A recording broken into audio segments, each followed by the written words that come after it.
말씀이 있는 교회, 그 말씀 전하는 교회, 말씀대로 살아가는 교회, 말씀의 빛 교회.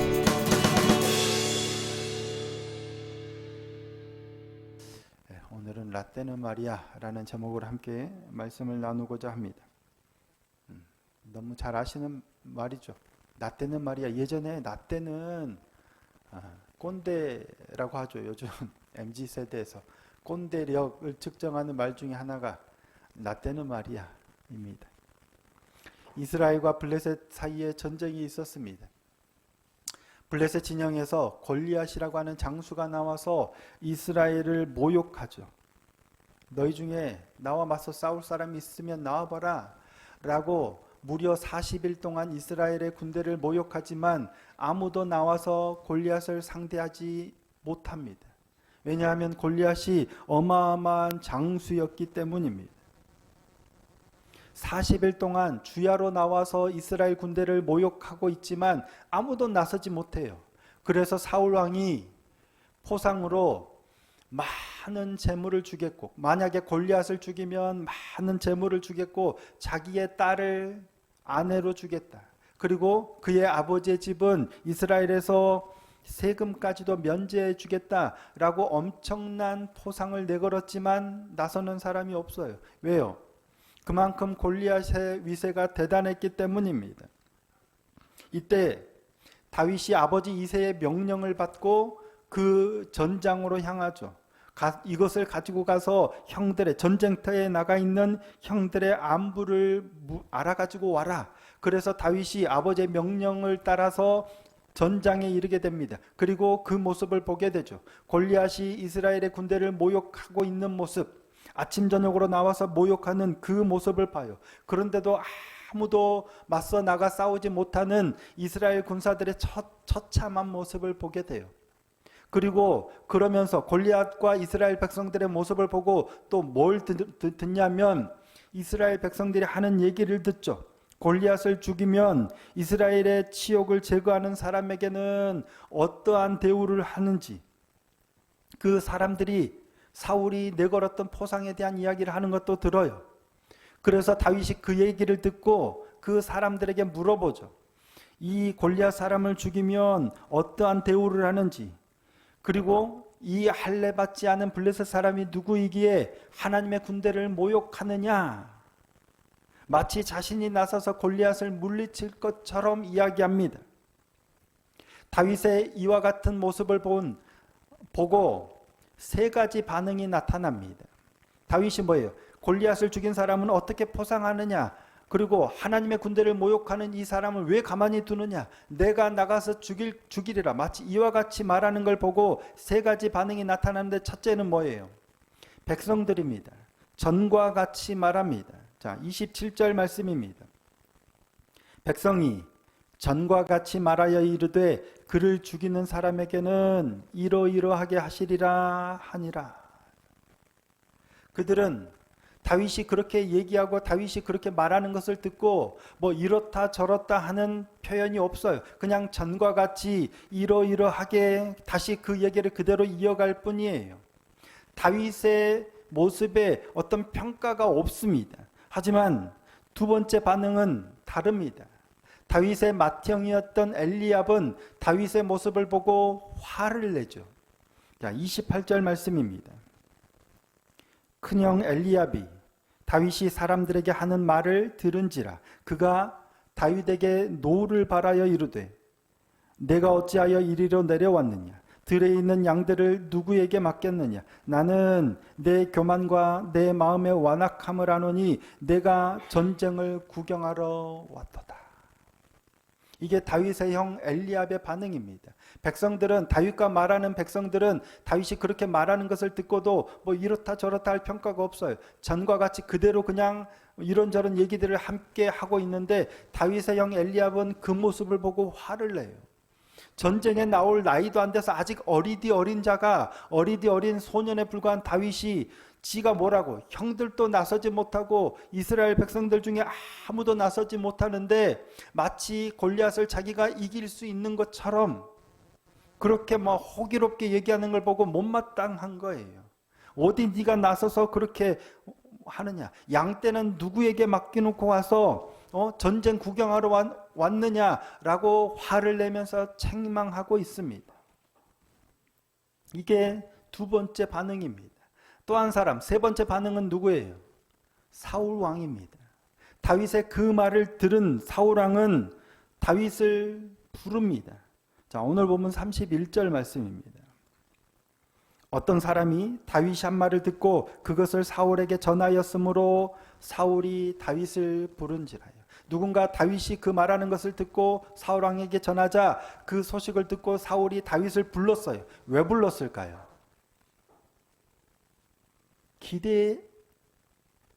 기대감이 있지 않았을까 싶어요. 아무도 나서지 못하는데 그동안 골리앗이 무서워서 아무도 나서지 못하고 있었잖아요. 40일이나 조석으로 나와서 이스라엘의 군대를 모욕하는데도 나설 수 있는 사람이 없었어요. 그래서 자기가 어마어마한 포상금까지 내걸었잖아요. 돈뿐만 아니라 자기 딸을 아내로 주겠다. 왕의 사위가 되게 하겠다. 그리고 그의 아버지의 집은 아예 세금을 면제해 주겠다. 엄청난 포상을 내걸었음에도 불구하고 나서는 사람이 아무도 없었어요. 포상은 어마어마하지만 골리앗을 이길 만한 용기가 누가 그를 해보겠단 말입니까? 그런데 누군가가 용감하게 골리앗을 아무것도 아닌 듯 말하면서 마치 자신이 물리칠 것처럼 얘기한다는, 이 문제를 해결할 사람이 나타난 것처럼 그런 얘기가 들리는 거예요. 그래서 사울은 한껏 들떠서 기대하는 마음으로 그를 불렀을 거예요. 그렇겠죠. 그 말을 듣고 사울은 이야, 드디어 골리앗을 물리칠 수 있는 누군가가 나타났나 보다 기대하면서 불렀을 거예요. 그런데 다윗을 딱 보자마자 어때요? 아마 노아미보단 컸겠지만 이제 아직 전쟁에 나갈 나이도 안 된 거예요. 많이 커봐야 청소년 정도 돼요. 이제 중학생, 고등학생, 어린 젊은 소년이에요. 딱 봐도 골리앗을 상대할 만한 존재가 아닌 거예요. 그래도 좀 어려도 골리앗을 상대할 만한 어떤 뭔가가 있어 보이면 모르겠는데 딱 봐도 아닌 거예요. 전혀 상대가 될, 다윗에게서 전혀 골리앗을 상대할 만한 뭔가를 기대할 뭔가가 없어요. 그래서 사울은 아마도 실망하고 낙심하지 않았을까 싶어요. 한껏 기대하고 불렀는데 딱 다윗을 보는 순간 허무한 거예요. 그래서 낙심하는 거예요. 그래서 다윗은 그런 사울 왕에게 낙담하지 말라라고 얘기합니다. 32절입니다. 다윗이 사울에게 말하되 그로 말미암아 사람이 낙담하지 말 것이라. 주의 종이 가서 저 블레셋 사람과 싸우리이다 하니. 자기 보고 사울이 낙담했겠죠. 그러니까 낙담할 일 아닙니다. 제가 가서 골리앗과 싸우겠습니다 라고 하는 거예요. 근데 사울은 그런 다윗을 만류하죠. 너는 가서 저 골리앗과 싸울 수 없어. 너는 그냥 어린 소년이요. 골리앗은 뭐예요? 어려서부터 장수예요. 용사예요. 그러니까 말도 안 되는 소리 하지 말라는 거죠. 네가 어떻게 골리앗을 상대하겠느냐? 싸울 수 없다라는 거예요. 사울은 다윗을 보고 뭐라고 판단해요? 골리앗의 상대가 안 된다고 판단한 거예요. 무모한 도전이고 절대 불가능한 도전이에요. 아예 싸울 생각도 못한다고. 그래서 안 된다고 말려요. 하지만 다윗은 포기하지 않습니다. 자신이 아버지의 양을 칠 때 사자나 곰이 와서 그 양떼에서 새끼를 물어가면 어떻게 해요? 자기가 따라가서 그 양 새끼를 그 입에서 건져냈고, 그것이, 그러니까 사자나 곰이 일어나서 자신을 해하려고 덤비면 뭐예요? 자기가 사자나 곰의 수염을 잡고 쳐서 죽였다라고 합니다.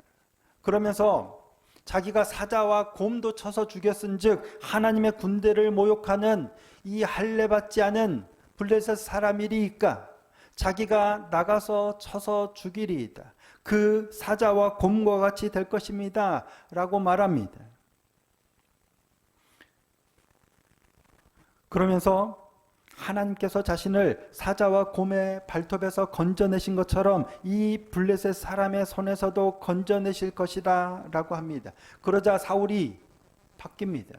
안 돼, 너 전쟁에 나가지 못해, 너는 싸울 수 없어 라고 했던 사울이 뭐라고 얘기합니까?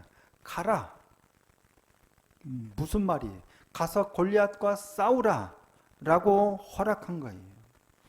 누가 봐도 말도 안 되는 싸움이죠. 그래서 사울 자신도 골리앗과 싸울 수 없다라고 말렸던 싸움이에요. 그런데 사울이 이처럼 다윗에게 싸움을 허락한 그의 생각이 마음이 바뀐 이유가 뭡니까? 뭐 때문일까요? 왜 가서 싸우라고 허락했을까요? 다윗이 사자나 곰을 물리쳤으니까 이 사람도 물리칠 수 있습니다. 다윗의 용맹스러움이나 양떼를 지키는 책임감 때문에 와 그래 너라면 되겠다. 그래서 마음이 바뀐 걸까요? 아니겠죠. 다윗의 용맹스러움이나 그 책임감 때문이 아니라 뭐 때문에 바뀌었을까요? 예, 하나님을 믿는 믿음 때문이겠죠. 신앙적인 이유입니다. 다른 게 아닙니다. 사자와 곰을 치고 양떼를 지킬 때 다윗이 보였던 그의 하나님을 향한 신실한 믿음이 보였던 거예요. 하나님의 군대를 모욕한 이 할례받지 않은 블레셋 사람이리까 여호와께서 사자와 곰의 손에서도 나를 건져내었은즉 이 블레셋 사람의 손에서도 하나님께서 나를 건져내실 겁니다. 하나님을 향한 그 다윗의 믿음을 보고 굳건한 믿음을 보고 사울이 가라라고 한 겁니다. 자, 37절 말씀입니다. 37절 함께 한번 읽어보겠습니다. 시작. 또 다윗이 이르되 여호와께서 나를 사자의 발톱과 곰의 발톱에서 건져내셨은즉 나를 이 블레셋 사람의 손에서도 건져내시리이다. 사울이 다윗에게 이르되 가라 여호와께서 너와 함께 계시기를 원하노라. 가라 여호와께서 너와 함께 계시기를 원하노라. 다윗이 골리앗과 싸우도록 허락한 이유는 전적으로 신앙적인 차원입니다. 하나님을 찾고 하나님을 신뢰하는 다윗의 그 신실한 믿음에 사울이 반응한 거예요. 그래서 자신의 장비들까지 다 내어주죠. 자신의 군복을 입히고 갑옷을 입히고 자신의 투구를 씌우고 그래서 골리앗과 싸우러 가라라고 한 거예요.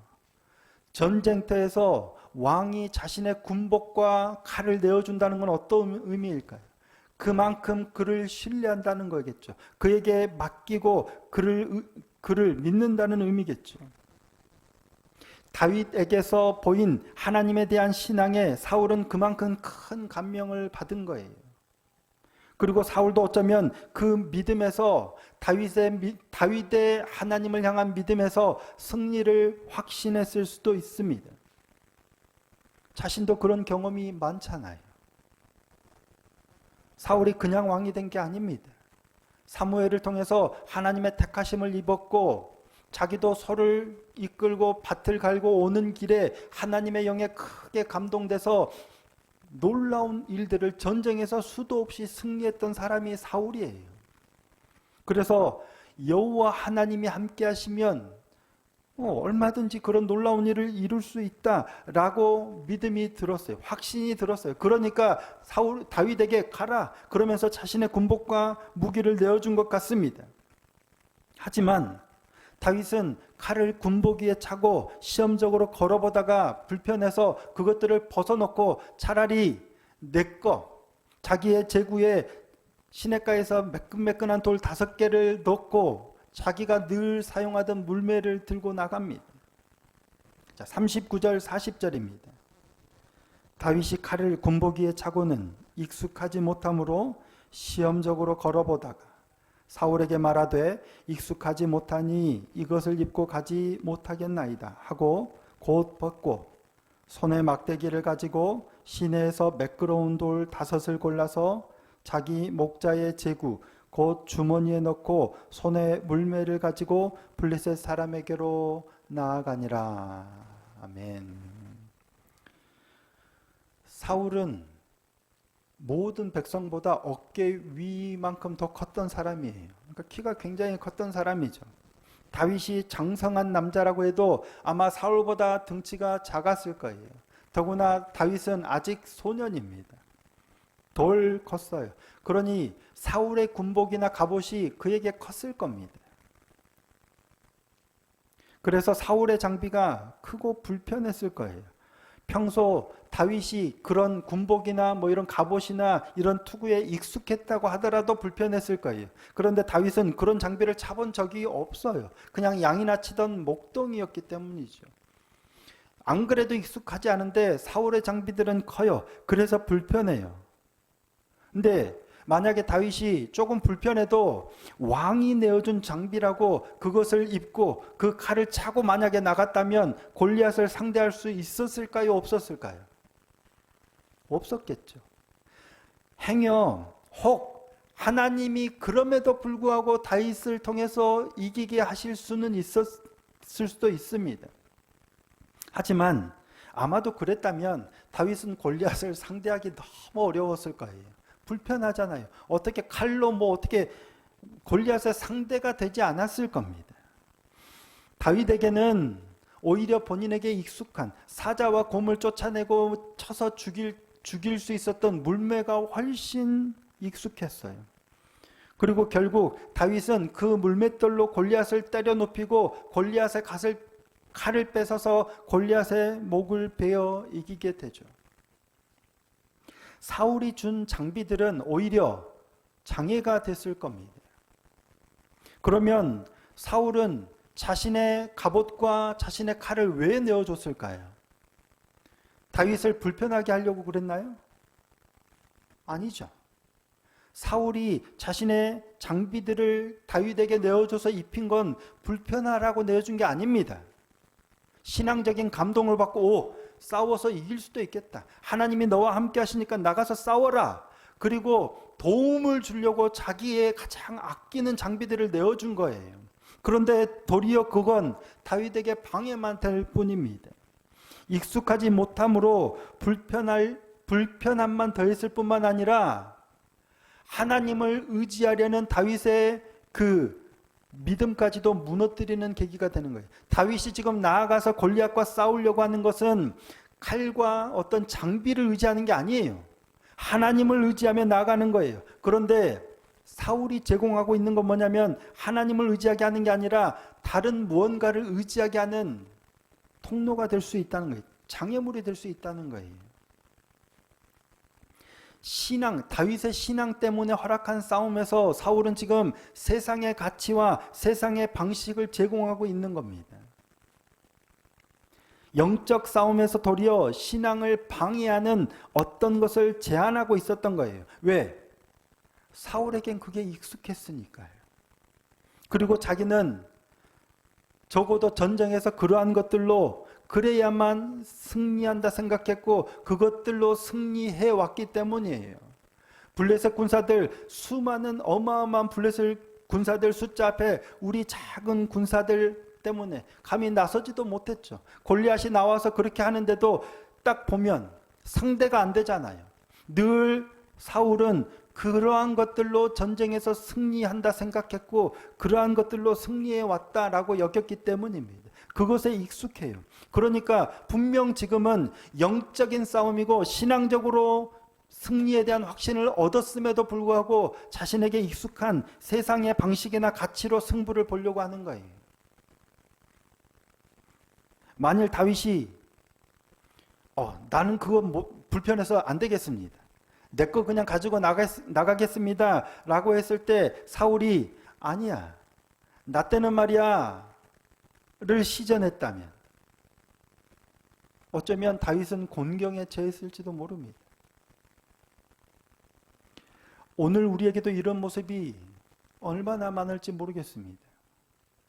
분명 신앙의 능력으로 나아가면서도 막상 영적 전쟁에서 하나님의 능력을 힘입기보다는 우리에게 익숙한 무언가를 자꾸만 의지하고 그것들을 누군가에게 제시하려고 하고 있지는 않은지 모르겠습니다. 특히 교회에서 더 그렇죠. 영적 전쟁이라고 하면서 어떤 하나님의 어떤 영적 도구들, 하나님의 도우심, 하나님의 능력, 하나님의 말씀, 기도의 능력보다는 익숙한 뭔가 어떤 쉽게 표현하면 프로그램들이나 어떤 우리의 헌신이나 수고나 노력들로 영적 전쟁을 승리하자라고 행하고 있지는 않은지, 교회뿐이겠습니까? 우리의 신앙함에 있어서도 분명 하나님의 능력을 의지해야 승리한다라고 하면서도 뭔가 돈이나 능력이나 나의 수고나 어떤 남의 도움이나 사람의 수나 이런 것들을 의지하고 있지는 않은지, 그러면서 나 때는 말이야 이렇게 했어, 그래서 교회가 이렇게 부흥하고 교회가 이렇게 성공하고 축복하고, 자신에게 익숙한 군복과 무기를 고집하고 있는 경우들이 얼마나 많냐 하는 겁니다. 오늘 우리의 모습을 더 엄밀하게 말씀 앞에서 조금 더 점검해보고 기도의 자리에서 겸손하게 그러한 것들을 걷어내는 은혜가 있기를 소원하고 축복합니다. 더 말씀의 자리에 깊이 머물러야 하고 더 그 안에서 깊이 하나님의 은혜를 구해야 할 줄로 믿습니다. 2022년을 마무리해가는 이때에 기도를 통해서 말씀을 통해서 나의 삶의 자리를 더 점검하는 시간이 되었으면 좋겠습니다. 그래서 물맷돌을 가지고 나가야 하는데, 물맷돌도 다윗에게 중요한 게 아닙니다. 중요한 건 물맷돌이 아니라 하나님의 도우심이에요. 그런데 우리는 골리앗과 싸우러 나가려는 다윗을 보고 물맷돌로 안 돼, 이 갑옷을 입고 이 투구를 쓰고 이 군복을 입고 이 칼을 차고 나가야 돼 고집하고 있지는 않은지, 우리의 싸움은 얼마나 날선 칼을 가지고 나가느냐, 얼마나 튼튼한 보호 장비를 착용하고 나가느냐가 아니라 얼마나 하나님을 의지하느냐에 달린 줄로 믿습니다. 이걸 믿지 않는 사람은 없으리라고 생각합니다. 그런데 실제에서는 나도 모르게 군복을 제시하고 있는 거예요. 그리고 군복과 칼을 고집하는 거예요. 그게 나 때는 마리아가 아닌가 싶습니다. 굳어버린 내 예전의 형식적인 신앙의 모습만을 고집할 것이 아니라, 그리고 또 다른 누군가를 가두고 억압할 것이 아니라 하나님의 말씀 앞에서 기도의 능력을 더욱더 힘입고 순수한 믿음을 회복하는 그러한 2023년이 되기를 소원하고 축복합니다. 하나님을 향한 열정과 순수함을 회복해서 더욱더 온전히 하나님의 능력을 덧입어서 우리에게 익숙한 하나님이 주신 것으로 세상이라는 골리앗을, 우리를 둘러싼 골리앗을 무찌르고 물리치는 복된 한 해가 되기를 소원하고 축복합니다. 그러기 위해서 남은 시간 더 말씀과 기도를 통해서 내가 지금 무엇을 의지하고 있는지 잘 점검하여 돌이킬 수 있는 복된 은혜의 시간들이 될 수 있기를 예수님의 이름으로 축복합니다.